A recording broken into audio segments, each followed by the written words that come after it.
Hello, I'm Dr. Maria Sulindro. I'm practicing integrative medicine and anti-aging in Pasadena, California. Today we have, there you go, my good friends, Dr. Cynthia Shelby-Lane.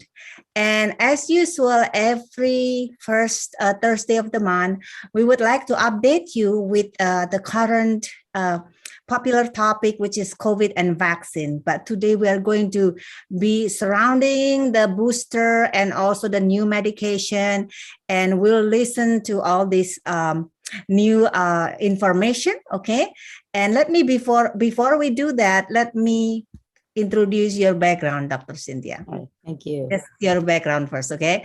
Okay, Dr. Cynthia graduated from University of Michigan Medical School, and then she went to University of Texas, training in surgery, and then went back to Detroit, Michigan, and then practiced emergency medicine.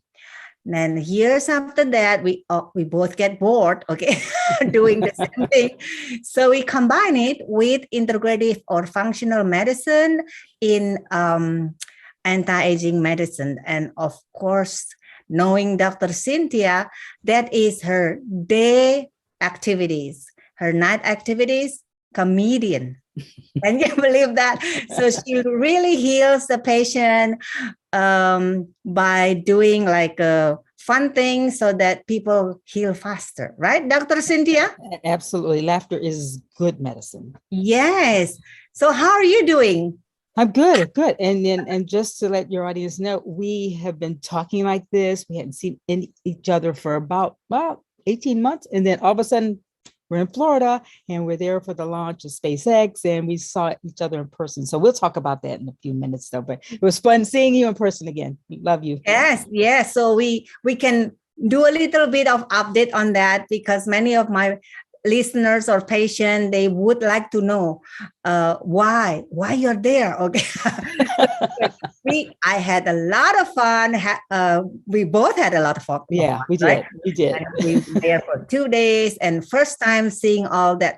It's called Falcon 9 and Dragon on the top, and they lived in front of our eyes. Yes. Oh, yeah. It was incredible. It was incredible. I could still feel the thunder and the roar. So it was at Kennedy Space Center. So we had a great time. Great time. Yes. Follow her in Instagram, or I also posted some pictures there, and also our Facebook. Thank you for praying since when we were there. Okay. Yeah. Yes. Thank you. Thank you. So today, Dr. Cynthia is going to tell us about COVID data stat and variants. You want to share that, Dr. Cynthia? Absolutely. So I look at Johns Hopkins and to look for the latest updates on data. You can always get that on the news. So I'm not the last word on data, but so far there have been 237 million cases, and there have been 4 million deaths for almost 5 million deaths with COVID, 700,000 in the United States. So it's starting to taper off. We're seeing a lowering of the numbers, and that's due to some interventions that we're going to talk about, and that does include the vaccine and upcoming booster. So that's where we are in the world today, with COVID being here for about 19 months. In addition, the variant that's still the most rampant is still Delta. And that's the one that's came in and it really helped. It really caused problems with our immune system, even with the vaccine. And so it was able to evade our immune system and still cause people to have new cases, breakthrough cases, and more deaths. And then we're seeing problems with children and the young and healthy people as well. The Mu variant, which came into this country around April, it didn't make much of a splash. We talk about in space terms. It didn't make much of a splash, but they're still keeping a close eye on Mu and Lambda. So that's that kind of the general update on what's going on and with COVID in the world today. Yes. So, and I heard that Delta that hit India and Indonesia very bad, because my family, they were in Indonesia and we got affected, right? We lost 6 members. Yeah. Now it's kind of calm calm down, for some reason. So why don't we just update also about the vaccine and booster?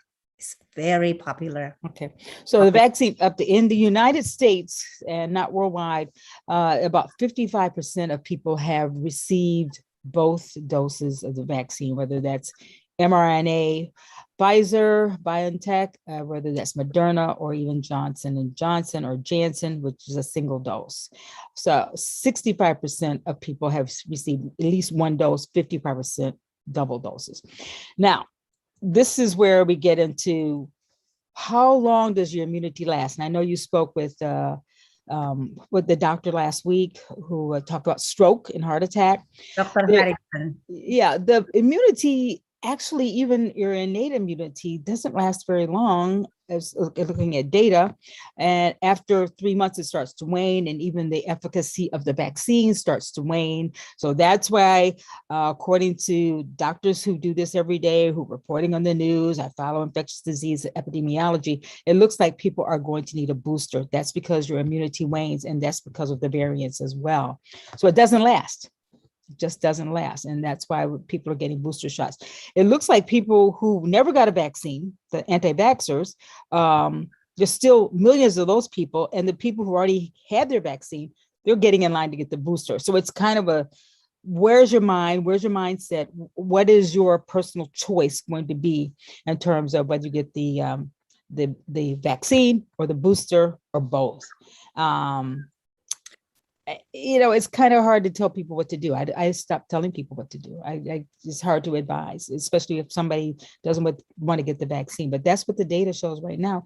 And the vaccines are helping to stop the spread. And if you can get it, people are getting it. And I can tell you from reading the literature, as well as the patient population I see, outside of myocarditis, and I think you talked about that last week, not many people are having serious adverse effects from the vaccine.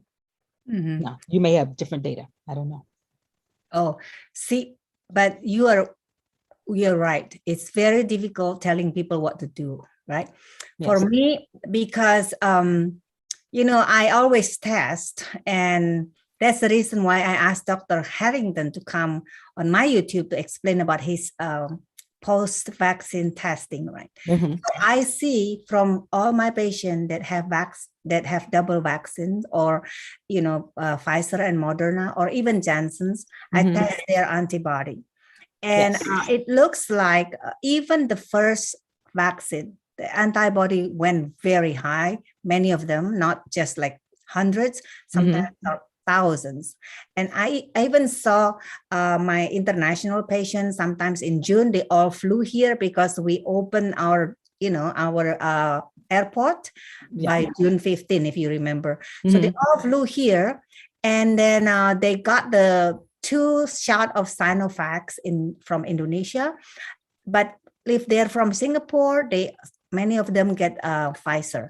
So this is where you can see that the mRNA Pfizer or Moderna, they give a higher antibody reading. Right. That's my observation. Of course, I'm just a small clinic, with a few hundreds active patient. Mm-hmm. I don't actually tell my patients to do booster or not to do booster, because they just come to me and said, should I do booster? And then I said, have you checked your antibody? Mm-hmm. And they said, well, no, nobody asked me. Oh, I'm asking you now. So let's check it first. And that is my decision. And although Dr. Harrington also said, even you have 0, after your vaccine, sometimes you have 0. I saw that in a few patients, and mm-hmm. I can explain why. And even you have 0, Dr. Harrington said it's worth testing it, because then at least now if something happened, it's your memory T cell that is working. He said you can have that memory T cell activated by the previous vaccine experience. Right. Yeah. And of course, I think we both agree that if you have COVID and you develop antibody, That's what everyone wants. But Yes. yeah, right. That Yes, antibody yes, is yes, really absolutely. natural one, right? So Right. maybe you can also share about this testing for COVID.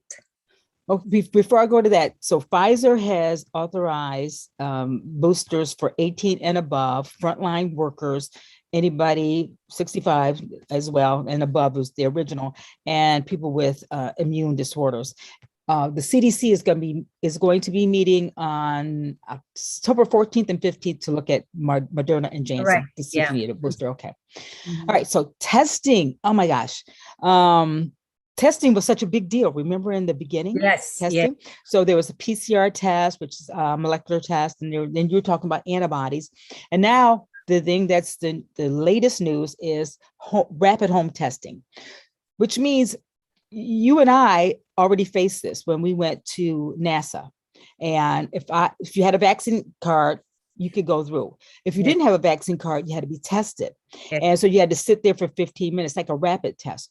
But now people can buy tests because so many venues and places are asking you to test. For people who are unvaccinated and working in institutions where there's a mandate, it's going to cost. It's going to cost that employee to test themselves. So President Biden has authorized another $1 billion.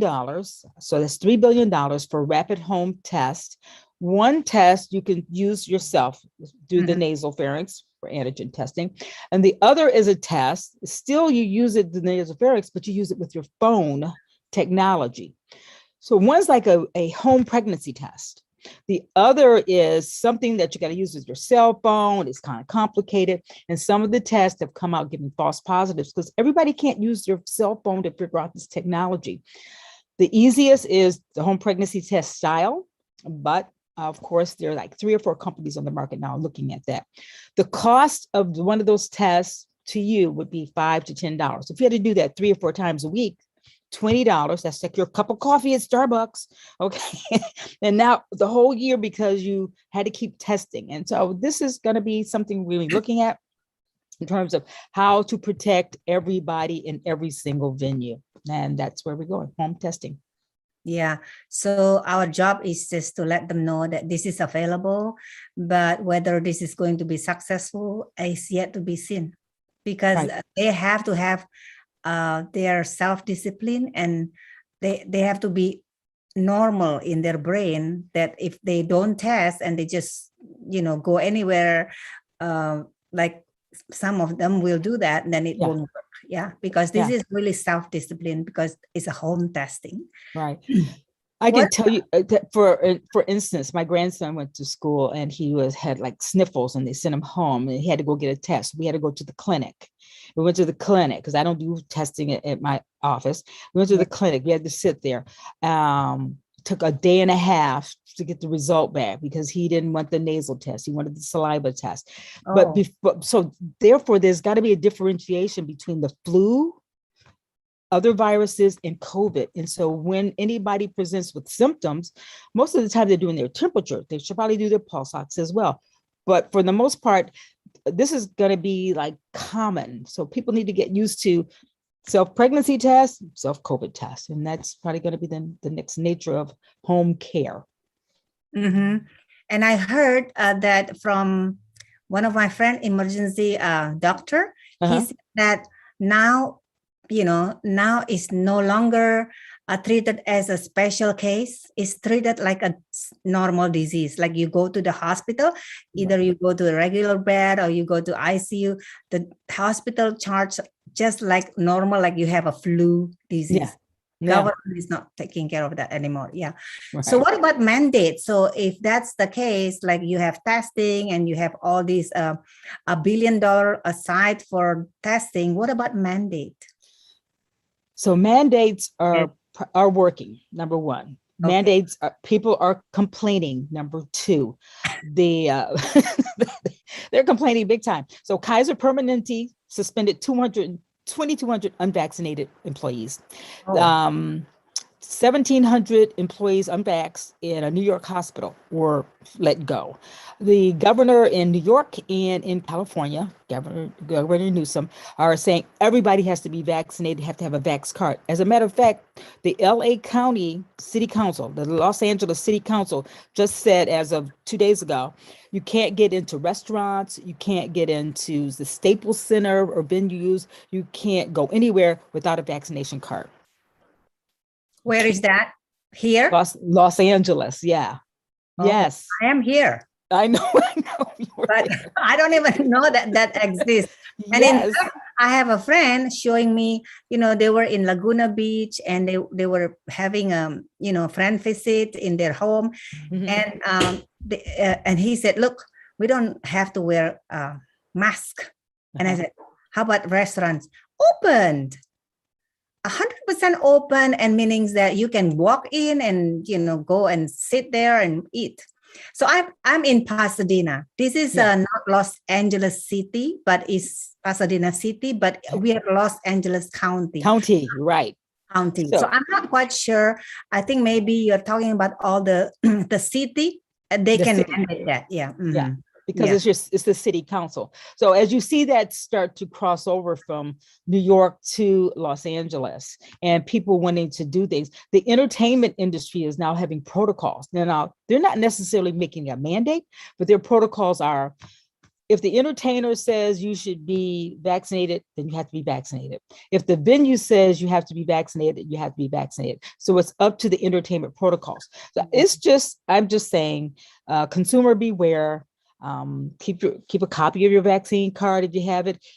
Don't be surprised if they won't let you in if you are not vaccinated. I'm not sure they're taking letters of exemption, say for religious reasons or allergies. I'm not sure if they're taking that, because businesses want to stay in business. So they're going in the direction of mandates. So United Airlines, the airlines, hospitals, everybody, even schools in New York. So it's the mandate is taking over. I'm glad you are ready, because you are coming down to LA for your astronaut. Yeah, pathways. I know. They weren't going to let me do it if I didn't come. So I'm vaccinated. Yeah. I'm ready to go. We are ready. So Dr. Cynthia, how about the COVID outpatient treatment? Maybe we can share about that. Yeah. So if you get COVID now, whether it's new case or breakthrough case, what do? You go to the hospital, you go to your doctor says, go home and quarantine. That's really old school. That should not be the situation anymore. And for the most part, your doctor should make sure you're taking your nutrients, which we always discuss: vitamin D, vitamin C, quercetin, etc. And zinc. But now, and also, if you got COVID and you say, I have natural antibodies, just go home and do nothing. Let's say you had antibodies. But the one outpatient treatment that most hospitals get wrong is they don't give you monoclonal antibodies. And that's such a good resource for people who go to the hospitals within 10 days. So it's like, if you got sick, it's 5 days in, you should be going to the hospital. If you're positive, monoclonal antibodies can be given. The problem is it's IV. So doctors, hospitals, they aren't thinking like that. So they're not giving that. So if you don't ask, you won't know. If you don't know where the centers are, you don't necessarily have to go to a hospital. You can go to a different center, but monoclonal antibodies should be like part of the question and answer period for people who get outpatient treatment. Mm-hmm. Next is our favorite that we talk about all the time is ivermectin.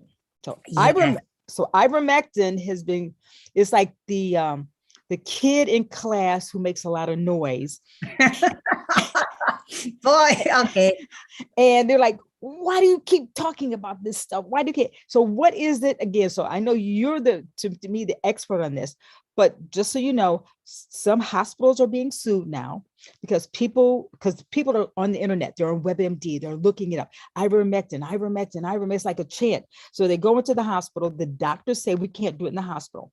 They're getting the judge and legal mandates to say, you must give this patient ivermectin. You've already said he's on the ventilator. You've already said you've done everything else. Why can't you do it? So some decisions are being overturned and hospitals and doctors are giving ivermectin.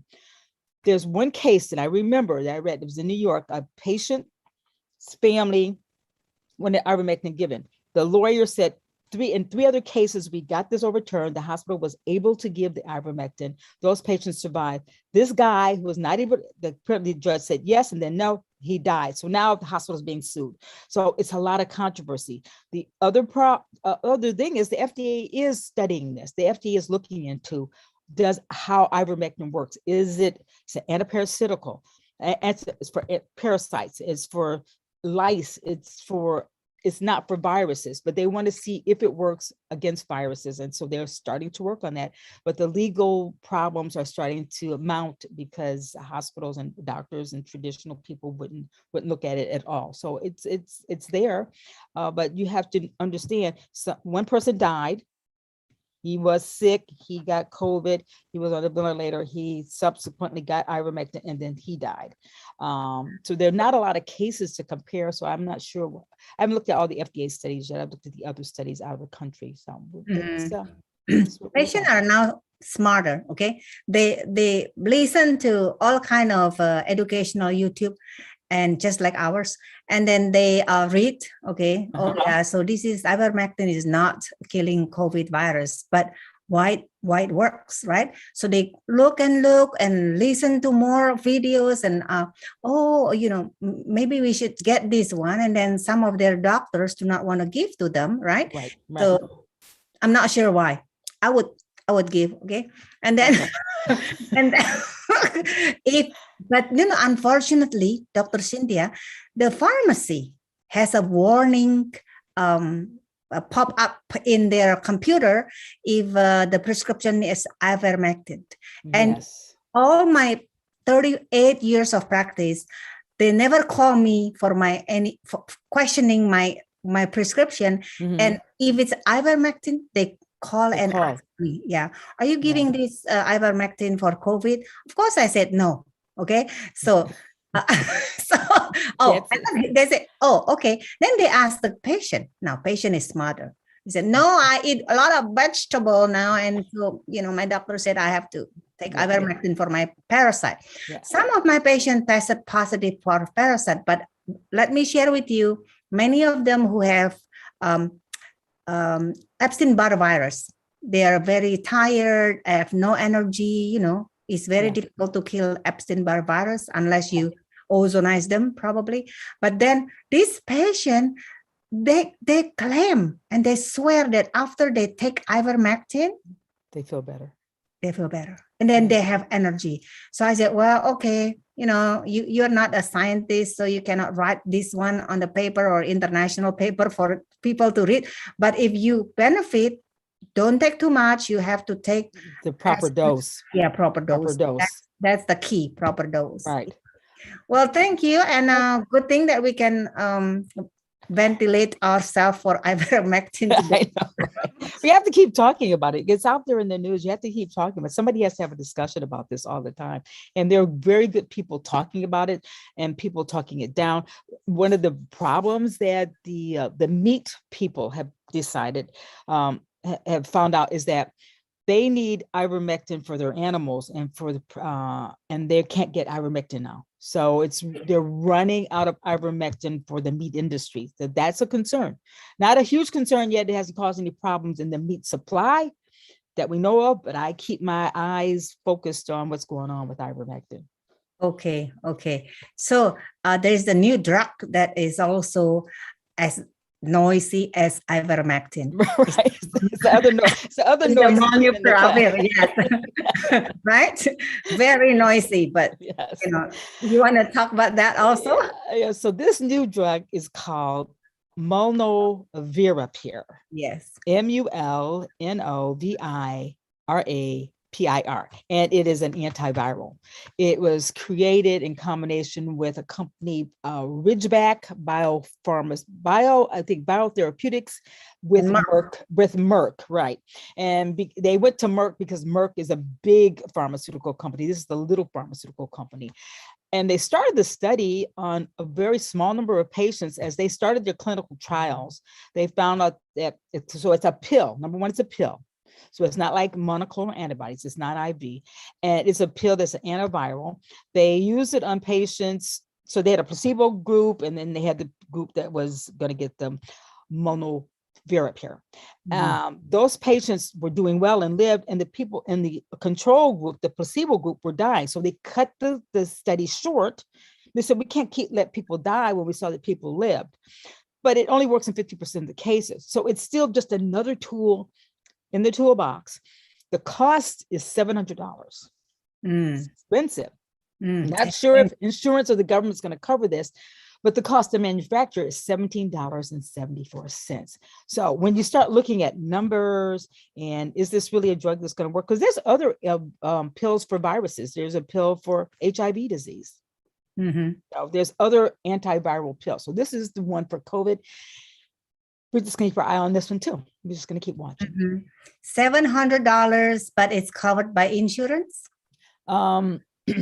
So if it's going for in front of the FDA for emergency use authorization, we don't know where it's going to go, but at this point they finished trial 1, 2, they stopped it for the phase 3, and now we're going to see if the FDA says yes. Everybody's very excited. Everybody always gets excited when you see a new pill that's doing some good, but we don't really know. We don't know all the side effects. We don't know anything.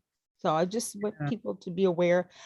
It's interesting how people who hate ivermectin love this. I'm like, that doesn't make really sense. Yes. I listen to all sides.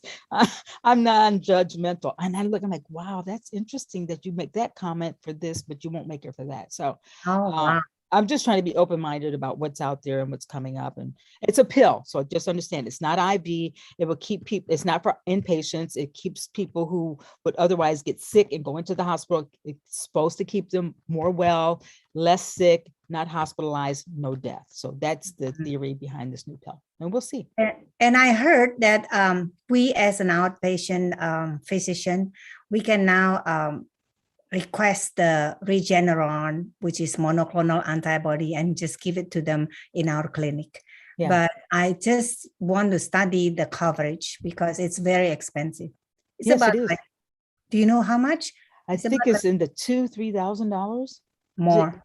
It's more 6,000. Yeah, it's very expensive. And then you start comparing this pill, which is expensive, and then you're saying you want to heal the country. Then, I mean, at some point you've got to figure out there's got to be a balance. And the people who are at most risk for all of this are ethnic populations, Black, Latina, indigenous populations, and they're the ones who are sickest of all, and they're the ones who can't afford this. Yeah. Okay, we'll update again next month because we'll know a little more. Like we know a little bit more this month. Yeah. I think because of the rockets, Yeah. So we know a little more. So what about this? We talked about this several times. The Longhaul Syndrome, and I'm interested to share about this one, but go ahead, and because you have a very interesting news about this. So Longhaul syndrome is happening to people. Not only it's a syndrome that continues after you have come out of the hospital or after you were diagnosed with COVID. So you could have been admitted, or you were treated at home in quarantine. It doesn't really make any difference because you would think the people who were sickest on a ventilator would have Longhaul syndrome, but that's not how it works. You could have had a mild case or a severe case. But the problem is that these symptoms continue. Shortness of breath and fatigue and tiredness and brain fog. And it goes on 3, 4, 5, 6 weeks, sometimes up to a year. As a result, most doctors are clearly unclear about what's going on. They don't know. We don't know. COVID's new. The vaccine is new. Post-vaccine is new. So now they're creating long-haul COVID clinics all across the country. The ones that I know about are here in Michigan. I know the University of Michigan has a program. You have to be really, really sick. You've had to been hospitalized on a ventilator, still can't breathe, still on oxygen, supplemental oxygen. Some Henry Ford Hospital here in Detroit is putting together clinics, and it's to provide nutritionists, pulmonologists, cardiologists, and psychologists, because people are saying, I don't understand what's wrong with me. I can't think anymore. Something's wrong with me. I want to go back to normal. They're seeing patients in the clinics here in Detroit, 30 in their 30s and 40s, they can't get back to normal. They can't play with their kids. So long haul COVID clinics are the new way to go. And what they may be able to do is, as they incorporate this sort of holistic care, which is what you and I already know, but they're going to do it in a clinic fashion with some specialists. They're going to be able to figure out how does this work for things like fibromyalgia or other diseases where people, these mysterious persistent symptoms, Epstein-Barr, like you mentioned before. So these kind of clinics are popping up. I'll call them pop-up clinics for long haul, but they have some university backing, some hospital backing. And so most of the patients I see who've had a primary care doctor, like, I don't know what to do. I don't know what to tell you. It'll be okay. We don't know. It's just the same I don't know answer. So some physicians have got together and they want the community to help. So you don't have to live in Michigan to be part of the Henry Ford system.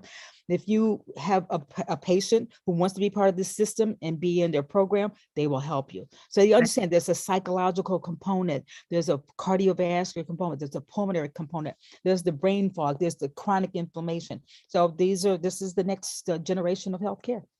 Yeah. In our medicine, we learn how to detox. I would do that first, usually. And we learn how to use glutathione. Yes. And now we have 600 nanometer and 1 nanometer. So I'm very happy to see results of all my patients that had COVID, had vaccine reaction, have Longhaul syndrome, and they're recovering. So I hope people will recover and find out how to take care of themselves also, because it's very important to bring your health status to optimal level. If not, you're going to suffer regardless. Right. For the rest of your life. Yes. Now let's update about the children, because we're running out of time. Okay. All right. So children are precious little children. Pfizer is creating a vaccine. They did studies already for 5 to 11-year-olds. That's about 30 million children that this would affect. They are going to the advisory committee for the FDA on October 26th. They plan to meet, and then they think they will be able to roll out, because they had no side effects, according to Pfizer and their research so far, clinical trials.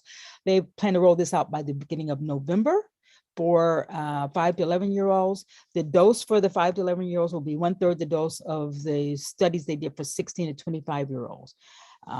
So that's where we are with children. And some parents, 30% of parents said, I'm still not sure. And then you got the anti-vaxxer with the parents. So I'm sure it's gonna be a fight. It's always a fight, but we'll see. Especially because it's the parent who need to decide, and this is their children, so they will fight. Okay, so that's a very good information we had so far for our audience today, and maybe we can just chat a little more about take-home message. 1 minute. Wow, good.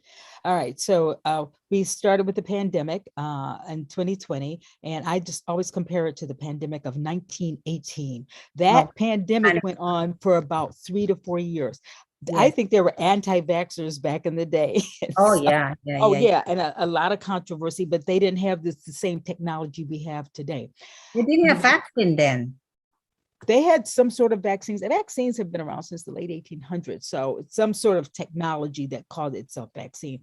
So we're still, because now we have the internet and we have so much information, it behooves people to, I always want to say this, talk to your doctor, make sure your doctor knows what's going on. If you can't get an answer from your doctor for your symptoms, let's say it's long haul, or let's say it's even the vaccine, you got to have a trusted authority that you want to talk to. It's always personal choice. But when it comes to this holistic care, which I love, this whole long haul COVID clinic sort of thing, it's going to take somebody who knows how to navigate from primary care to specialists in a very holistic manner without a whole lot of cost. If it costs too much, it's not going to work. So I'm going to keep the resource list going. The next time we meet, I will have the resources for all of the clinics across the country, because this is like my thing. Now I want to know, because I want that same energy when I go blasting off into outer space. So I just say, talk to your doctor, trust your doctor, get the best information. Don't trust so many things on the internet, and make sure you just have good questions. Always ask your doctor questions.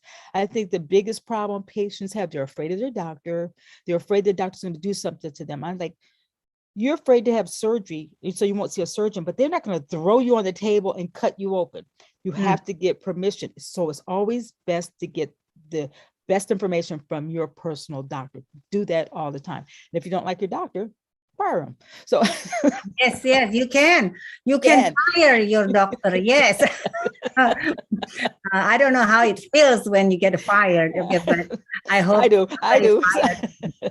So, but that's my take home message.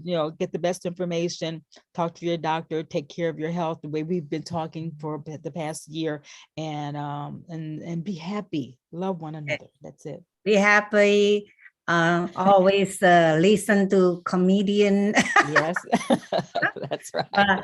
That's why we last this long. We're friends for this long, because I really like also to listen to you, Cynthia, as a comedian. Thank you so much. We've been friends for over 20 years. This is amazing. I love it. I love it. Okay. Yeah. No, who else was going to go to NASA with me? I asked my family. I asked everybody. I said, Maria, would you go? You said, okay. Of course, yes. So when Cynthia goes, I don't know what they call next. Is it still SpaceX? I'm not quite sure. Okay. So I'm a candidate with Discovery Channel's to go to the International Space Station. If I win, it's a contest. You got to vote for me, just like on America's Got Talent. Yes. America's Got an Astronaut here in Detroit. And if you vote for me, I'll go to the International Space Station. It's like a 2-week trip, 8 days on the space station, a lot of work, and I'll trade it at NASA. This is my dream. So this is my second time applying. Actually, it's my 4th or 5th time applying. First time was an NASA interview, and then SpaceX, and now Discovery Channel. So I'm excited. Yes, so listen to that. Okay, you have to vote. And don't forget, it's easy spelling. Cynthia Shelby-Lane. There is no second one that has a title of MD and wants to be an astronaut. And a comedian. And a comedian, yes. And I'll vote for Cynthia. Of course, when she asks me, I say, I'll go. But I just watch how you take off, right? Yeah, that's right. That's yes. It. Okay. You'll be at the VIP party. That's it. Oh, no. VIP. VIP. There. We found out there's several levels. Okay. Yes. Cynthia, thank you very much for today's event, and you're always helpful. We'll meet again next month. Yes, okay. Yes. Thank you. Thank you. Don't forget your thumbs up for Dr. Cynthia Shelby-Lane for this video. And I'm Dr. Maria Solindro, integrative anti-aging medicine, practicing in Pasadena, California. Bye. Bye-bye. See you next week. Bye.